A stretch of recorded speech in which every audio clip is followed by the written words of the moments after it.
बिस्मिल्लाहिर्रहमानिर्रहीम, अस्सलाम वालेकुम। पाकिस्तान और दुनिया भर में देखने और सुनने वालों को अब्दुल कादिर का सलाम। इमरान खान के आज जेल में 500 दिन मुकम्मल हो रहे हैं।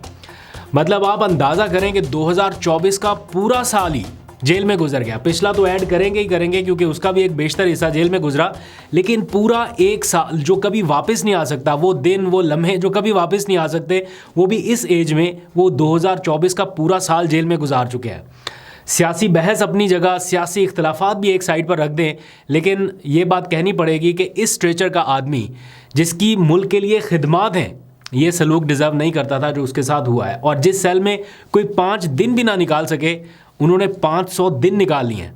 कहने में ही आसान लगता है कि 500 दिन निकाल लिए। अक्सर कहते हैं ना कि वो डटे हुए हैं और भी टाइम निकालना चाहे जितने मर्जी साल, लेकिन ये सिर्फ कहने की हद तक आसान है। 70 साल का शख्स जिसने सबके दावे गलत साबित कर दिए, अज़्म हिम्मत का पहाड़ बना रहा, एक के बाद एक केस बना, एक के बाद एक केस ख़त्म हुआ, रेत की दीवार साबित होते रहे। साइफर भी सिफर हो गया, तोशाखाना 1 बनाया, उससे कुछ नहीं निकला, फिर तोशाखाना 2 बना दिया, निकाह केस का फैसला आया, वो सारा कुछ उड़ गया। तो पुराने केसेस ख़त्म होते रहे और एक एक करके नए केसेस बनते रहे, और साथ ही ये शख्स पहले से ज़्यादा मजबूत होता रहा। उनके जो मुखालफिन थे वो कहते रहे हैं कि जेल तो इस बंदे ने काटी है, और उन्होंने एतराफ़ किया कि जो सख्तियां इमरान खान पर रही हैं वो शायद किसी और के ऊपर नहीं थी, और उनके अपने दावे कि ये शख्स जेल नहीं निकाल सकेगा वो गलत साबित हुए। उन्होंने टीवी के ऊपर इसका एतराफ़ किया। ये कोई ऐसी बात नहीं है जिसको बहुत ज़्यादा सेलिब्रेट किया जाए, लेकिन अफसोस की बात यह है कि एक ऐसे स्ट्रेचर के शख्स को आपने इतना अरसा जेल में रख दिया, और अभी और भी कितना टाइम रहेंगे किसी को मालूम नहीं है। लेकिन एक अच्छी खबर है इसी सारे मामले में, मैं आगे चल के आपको बताऊंगा भी, क्योंकि कुछ ना कुछ होप्स तो है ना। तो आज की होप क्या है, आज क्या पॉजिटिविटी है, वो मैं आपके सामने कुछ ही देर में रखता हूं। लेकिन आज भी उस शख्स का आप लोगों के लिए एक पैगाम आया, इमरान खान का, कि आपने घबराना नहीं है। उन्होंने ट्वीट के जरिए अपने लोगों से मुलाकात करके उनको कहा कि जाके बाहर लोगों को बताएं 500 दिन मुकम्मल हो गए हैं, मैं डटा हुआ हूं, लेकिन लोगों को बताएं, कौम को बताएं कि आपने घबराना नहीं है। मैं सारी उम्र भी जेल में गुजारने के लिए तैयार हूं, लेकिन समझौता नहीं करूंगा। लेकिन अब उनके जो चाहने वाले हैं, जो उनके कारकुनान हैं, उनकी अब बस हो रही है। वो कहते हैं कि ऐसी उम्मीद ही हमें ना दे कि आप मजीद कुछ अर्सा जेल में रहेंगे या सारी ज़िंदगी जेल में गुजारने के लिए तैयार हैं। इस वजह से तो लीडरशिप जो है वो रिलैक्स हो जाती है कि लीडर डटा हुआ है तो चले हम भी थोड़ा सुस्ती दिखा सकते हैं। एनीहाउ, मैं किसी के ऊपर वो नहीं कर रहा, शक नहीं कर रहा कि लीडरशिप सुस्ती दिखा रही है, लेकिन कई मामलात जो एक्सपेडाइट हो सकते थे वो उस तरह से नहीं हुए। क्योंकि जब वो गिरफ्तार हुए, मुझे आज भी बहुत अच्छे से वो विजुअल्स याद है। मैं खुद कवरेज के लिए वहाँ पर मौजूद था जब उन्हें लाहौर से लाया जा रहा था अटक जेल मुंतकिल करने के लिए 5 अगस्त को। तो उस वक्त ही भागम दौड़ जब शुरू हुई तो उनके लोगों से पूछा गया कि जनाब इमरान खान कब तक बाहर आ जाएंगे। उस टाइम तो अनसर्टेनिटी थी ना, किसी को पता नहीं था कितना टाइम रहेंगे। तो यही दावा किया जा रहा था कि इसी अगस्त के महीने के अंदर अंदर वो बाहर होंगे। लेकिन वो अगस्त भी गया, अगला अगस्त भी गया, 2 आज़ादियाँ हमने सेलिब्रेट कर रही है, लेकिन इमरान खान साहब को आज़ादी अभी तक नहीं मिल सकी। तो आज भी उनके जो वकील हैं फैसल चौधरी, मैं उनकी गुफ्तगू सुन रहा था जेल के बाहर, वो बता रहे थे कि उनकी जेल में सहूलियात एक बार फिर बंद कर दी गई हैं। ऑफिशियली पार्टी की तरफ से अभी कोई ऐसी स्टेटमेंट तो नहीं आई, लेकिन फैसल चौधरी उनसे चूँकि मिल के आए हैं तो वो बता रहे हैं कि कानून के मुताबिक जो उन्हें सहूलियात दी गई थी वो फिर बंद की जा रही हैं। आज अली अमीन गंडापुर उनसे मिलने के लिए गए, लेकिन काफ़ी देर इंतज़ार करना पड़ा। आगे चल के इस पर भी बात करते हैं, उनकी भी मुलाकात नहीं हो सकी। लेकिन इमरान खान ये सब जानते हुए कि सख्ती बढ़ सकती है, मुलाकातों पे पाबंदी हो सकती है और बहुत सारी चीज़ें, लेकिन अपने मौक़िफ़ से पीछे हटने के लिए तैयार नहीं है। तो इस सारे मामले में अच्छी खबर क्या है, कुछ अच्छे की उम्मीद नज़र आ रही है, आगे चल के उसके ऊपर आपको बताता हूँ। लेकिन पहले ज़रा जेल का अहवाल सुन लीजिए जो आज का माहौल था। आज अडयाला जेल में GHQ हमला केस की, आपको पता है पिछले कुछ दिनों में फ़र्द जुर्म आयद हुई, तो उनके बहुत सारे पुराने साथी सारे इकट्ठे हुए। तो इमरान खान का काफ़ी लोगों से आमना सामना बड़े अरसे के बाद हुआ। कुछ मुल्ज़मान रह गए थे, वो आज पेश हुए, तो उनके ऊपर भी फ़र्द जुर्म लगी, तो इमरान खान की मौजूदगी में ही लगनी थी, तो वो भी सारे इकट्ठे थे। कुछ लोगों के ऊपर फ़र्द जुर्म लगी, कुछ लोगों को लाहौर से स्पेशली लाया गया, जैसे शाह महमूद कुरैशी को, फवाद चौधरी भी पहुँचे। तो इमरान खान की आज अपने पुराने साथियों से मुलाकात हुई, शाह महमूद कुरैशी से, बल्कि उन्होंने एक लंबे अरसे के बाद ना सिर्फ मुलाकात की है बल्कि उनके साथ उनकी तफसीली मुशावरत भी हुई है। कई मामलात के ऊपर शाह महमूद कुरैशी भी ये ख्वाहिश का इजहार करते रहे कि उन्हें इमरान खान से मुलाकात करने दी जाए, लेकिन नहीं पॉसिबल हो पा रहा था। तो आज उनकी मुलाकात हुई और काफ़ी देर तक।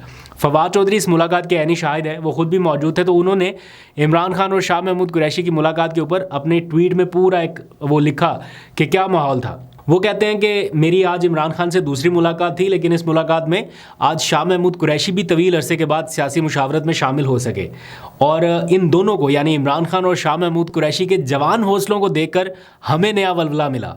फिर वो कहते हैं कि इमरान खान का एक ही पैगाम है, 500 दिन तो छोड़ो, 500 साल भी जेल में रखो तो किसी से डील के लिए तैयार नहीं हो। हाँ, मुज़ाकरात कर सकते हैं क्योंकि सियासी जमातें और सियासी जमातें मुज़ाकरात के दरवाजे खुले रखती हैं। फिर इमरान खान कई बार एक यकीन दहानी करा चुके हैं जो बाहर मेरा ख्याल है सही से एग्जीक्यूट नहीं हो पा रही या उसके ऊपर ज़्यादा बात नहीं हो रही, और वो ये है कि इमरान खान इंतकाम के ऊपर यकीन नहीं रखते या इंतकाम नहीं लेंगे। इस बात को बुशरा बीबी ने आगे बाहर बताने की कोशिश की थी, लेकिन वो सऊदी अरब वाला बयान आ गया, मुबैना तौर पर सऊदी अरब वाला, क्योंकि उन्होंने नाम तो नहीं लिया था, तो उसमें सारा चला गया। तो इमरान खान का ये मैसेज ना उनकी पूरी पार्टी लीडरशिप सही तरीके से कन्वे कर सकी है, ना उनका कोई लॉयर, ना उनसे मिलने वाला, कि इमरान खान बार बार ये मैसेज कन्वे कर रहे हैं कि वो किसी से इंतकाम नहीं लेंगे। अगर किसी को इनसिक्योरिटी है तो वो अपनी ये इनसिक्योरिटी दूर कर ले। वो कहते हैं कि इंतकाम के ऊपर नहीं, अवाम के हकूक़ के ऊपर यकीन रखते हैं। और यही बात आज फवाद चौधरी ने भी बताई है कि मुल्क में जारी बहरान के ख़ात्मे के लिए बातचीत वाहिद रास्ता है और इमरान खान इंतकाम पर यकीन नहीं रखते बल्कि हकूक़ पर यकीन रखते हैं। लिहाजा अपोजिशन जमातों के ताउन से आगे बढ़ना है और मुल्क में नए इंतखाबात के लिए कोई ना कोई हल तलाश करना है। ये है फवाद चौधरी की, शाह महमूद कुरैशी की और इमरान खान की जो गुफ्तगू हुई। इस ट्वीट से आपको अंदाज़ा हो रहा है कि इंतकाम कोई नहीं है, बाहर निकलने का रास्ता मुज़ाकरात है और आगे बढ़ने का रास्ता नए इंतखाबात हैं, जो कि अल्टीमेटली किसी ना किसी स्टेज पे जाके आपको कराने पड़ेंगे।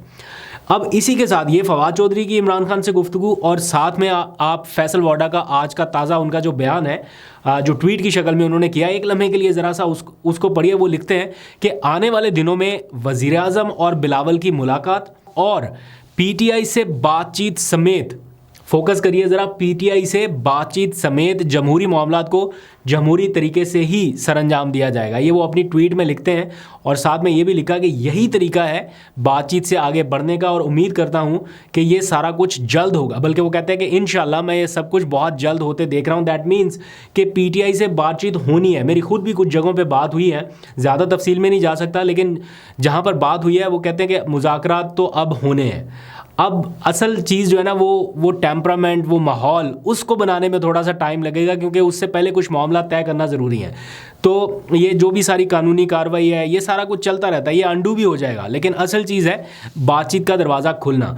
उसके लिए अब हुकूमत तो पहले से तैयार थी, मसला PTI का था, PTI भी तैयार हो गई। अब जो मेन एक फ्रीक है उसकी तरफ से कुछ चीज़ें हैं, जब जैसे ही वो हल हो जाएंगी तो ये मुज़ाकरात आप जल्द देखेंगे। अगर हर जगह से ये आवाज़ें अब आ रही हैं कि मुज़ाकरात होने हैं और बहुत जल्द होने हैं, दैट मीन्स कि कुछ ना कुछ तो रे ऑफ होप आपको नज़र आ रही है। तो उस मुज़ाकरात के नतीजे में खाली ये तो नहीं होगा कि सिर्फ इमरान खान की रिहाई, नहीं, आगे बढ़ने का एक पूरा वे फॉरवर्ड, एक पूरा सिस्टम कैसे चलना है, इंतखाबात कब होने हैं, इलेक्शन कमीशन, उसमें रिफॉर्म्स, नया इलेक्शन कमीशन, ये सारी चीज़ें जो है वो मिल बैठ के तय करनी पड़ेंगी। एक पूरा रूल्स ऑफ गेम जो है ना, ये नए सिरे से डिज़ाइन करना पड़ेगा। तो उसके लिए एक ग्रैंड डायलॉग की ज़रूरत है और ये इंशाल्लाह जल्द होगा। आज अली अमीन गंडापुर इमरान खान से मुलाकात के लिए गए, लेकिन काफ़ी देर इंतज़ार करना पड़ा। उसके बावजूद उनकी मुलाकात नहीं हुई। हमने देखा काफ़ी लंबा उनका काफ़िला था, बड़ी देर इंतज़ार करते रहे, कोशिश भी की कि मुलाकात हो सके, लेकिन मुलाकात नहीं मिल सकी और वो वापस रवाना हो गए। आज की इस मुलाकात में हमने देखा कि सिक्योरिटी भी गैर मामूली थी और ये बड़ी ज़रूरी थी उनकी मुलाकात, क्योंकि ऐसा था ना कि आज सिविल नाफरमानी की कॉल के हवाले से कोई ना कोई हतमी फ़ैसला होना था, तो इमरान खान से गो हेड लेना था या वॉटेवर जो भी है। लेकिन आज की मुलाकात इंपॉर्टेंट थी फर्दर लाइन ऑफ एक्शन के हवाले से, लेकिन मुलाकात नहीं हो सकी। तो कुछ लोग ऐसा बताते हैं या ऐसा ज्यूम कर रहे हैं कि शायद आज की उनकी मुलाकात अगर हो जाती है और सिविल नाफरमानी की कॉल के हवाले से इमरान खान का कोई सख्त मौक़िफ़ आए, तो ये जो मुज़ाकरात का माहौल अभी बनने वाला है या हल्की हल्की सी कहीं गर्द चढ़ती दिखाई दे रही है, ये फिर दोबारा से वैसा ही माहौल हो जाए, टेंस हो जाए। तो इसलिए अभी मुलाकात नहीं करने दी जा रही, ताकि एक बार जो चीज़ें आगे बढ़ रही हैं वो बढ़ें। तो बाकी और लोग जाके उनसे मुलाकात कर रहे हैं, उनके लॉयर्स मुलाकात कर रहे हैं, लेकिन गंडापुर की मुलाकात आज नहीं होने दी गई। वैसे कल उनका फैमिली से वकला से मुलाकात का दिन है, जुमेरात को फैमिली से भी मुलाकातें होनी है। तो कुछ ना कुछ चीज़ें अगर इमरान खान ने कन्वे करनी होंगी तो वो हो चुकी होंगी और कुछ आज उन्होंने अपने लोगों को बता दी हैं। आज जो चीज़ें जो ट्वीट की शक्ल में आ रही हैं, जो आगे पीछे है ना, तो उनकी कुछ ना कुछ चीज़ें जो है कम्युनिकेट हो चुकी हैं। तो इस बारे में आपको अपडेट करता रहूँगा। आज एक और बड़ी दिलचस्प सूरत हाल हुई, मैंने सोचा वो भी आपके साथ ज़रा शेयर करूँ। बल्कि दिलचस्प सूरत हाल उस वक्त पैदा हुई जब ये डी चौक वाले सारे मामले पर जो एहतजाज हुआ, इसके बहुत सारे लोग गिरफ्तार हुए। तो 3 थानों के तकरीबन कोई 188 के करीब मुल्ज़मान को आज अदालत में पेश किया गया। जज साहब थे ताहिर अब्बास सिप्रा, उन्होंने 61 मुल्ज़मान को इन सारे मुकदमात से डिस्चार्ज कर दिया जिनके खिलाफ कोई सबूत नहीं मिल सका या वॉटेवर जो भी रीज़न्स हैं। अगर आप उनके हुलिये को भी देखें जिनको पेश किया गया है तो वो बेचारे शक्ल से ही ऐसे मासूम से लग रहे हैं कि इन्होंने क्या ही किया होगा। तो 61 मुल्ज़मान को डिस्चार्ज कर दिया। 2 रोज़ पहले भी कुछ मुल्ज़मान को डिस्चार्ज किया था, लेकिन पुलिस ने उनको पकड़ लिया था, फिर से नहीं जाने दिया था, रिहा नहीं किया गया था। आज फिर जब ये ऑर्डर आया तो ऐसा लगा कि पुलिस शायद इनको रिहा करने का कोई इरादा नहीं रख रही। तो उनके जो वकला थे वो पहुंचे कमरा अदालत में और जज साहब को जाके बताया कि आज भी वैसे ही माहौल नज़र आ रहा है, पुलिस तो अभी तक मुल्ज़मान को रिहा नहीं कर रही। जिस पर आज एक अनोखी चीज़ ये हुई कि जज साहब जो है वो अपना ऑर्डर इम्प्लीमेंट कराने के लिए ताहिर अब्बास सिप्रा जो हैं वो कमरा अदालत से बाहर आ गए और उन्होंने जुडिशल कॉम्प्लेक्स के दरवाजे पर पहुंचकर मुतल्लिका जो पुलिस एहलकार थे उनको बुलाकर कहा कि परसों वाला काम नहीं करना, ये मुल्ज़मान को रिहा करो अभी, और जब तक नहीं करोगे मैं तब तक नहीं जाऊंगा, और अगर ये परसों वाला काम हुआ और इनको दोबारा से गिरफ्तार हुआ तो मैं तब तक यहाँ से नहीं जाऊंगा जब तक मुतल्लिका पुलिस हुकाम को हथकड़ी ना लगवा दूँ, यानी जिन्होंने ये काम किया होगा। और यूं उन गरीब मुल्ज़मान की बेचारों की रिहाई अमल में आई और फिर सबको रिहा किया गया और वो सारे अपने अपने घरों को गए। तो अल्लाह करे कि अभी तक तो वो रिहा हुए हैं, उनको दोबारा कहीं से ढूंढ ढांड के ना फिर से गिरफ़्तार किया जाए, लेकिन एट द मोमेंट उनकी रिहाई अमल में आ चुकी है, गिनती विनती सारा कुछ हो गया। इस वक्त जब मैं आपसे बात कर रहा हूँ तो कुछ देर पहले कौमी असम्बली का इजलास शुरू हुआ और इस इजलास में सानिया APS के हवाले से दुआ भी कराएगी। बड़ा अफसोसनाक वाक़या, 16 साल गुजर गए लेकिन ज़ख़म अभी तक उसके ताज़ा हैं और भुलाए ये वाक़या नहीं भूल सकता। आज करारदाद भी बल्कि पेश की गई है कि इसको कौमी कोई दिन के हवाले से मंसूब कर दिया जाए, जैसे कौमी सोग का ऐलान होता है या कौमी दिन की मुनासबत से इस दिन को याद रखा जाए, वैसे ही सारी एक्टिविटीज़ ऐसी ही होती हैं तो डिक्लेयर कर दिया जाए। ये करारदाद पेश की गई। कौमी असम्बली का इजलास जारी है, फर्दर भी कुछ उसमें कानून साजी और चीज़ें होनी है, वो फर्दर आपको अपडेट कर दूँगा। अभी तक के लिए इतना, अपना बहुत सा ख्याल रखिए। अल्लाह हाफ़िज़।